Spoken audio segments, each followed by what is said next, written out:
There would be a significant disruption, meaning they're going to address, I would think, the river up into the banks, meaning they're going to have to clear, some trees along the banks, maybe all of them. I'm not quite sure. That would be up to them to kind of submit that during the design process. I would think they would need a processing, a dewatering area, an area where if they're going to use trucks to truck it out of here, they need an area, again, to dewater than to load their trucks.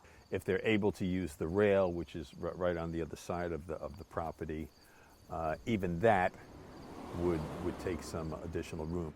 71,000 cubic yards is our estimate of what would have to come out of Rising Pond.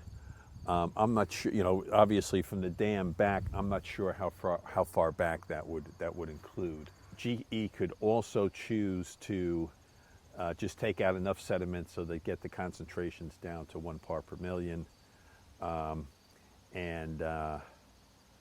They can do some averaging to make that happen. The advantage there is that they wouldn't have to cap it and maintain the cap over time. We're not trying to get all the PCBs out, we're just really trying to cut off the exposure pathway. So we want to get enough contaminated sediment out that we can get a good cover of clean material that will then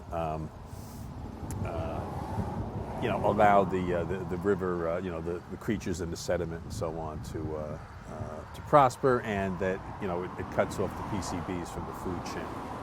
If you're building a landfill, there's always a potential it could leak, although it's not very likely the way landfills are constructed today. There are a lot of safety precautions. There's liners, there's leachate collection. We weren't saying to GE it could not be constructed here. We were saying in our decision that it wasn't easily implementable. There's local concerns.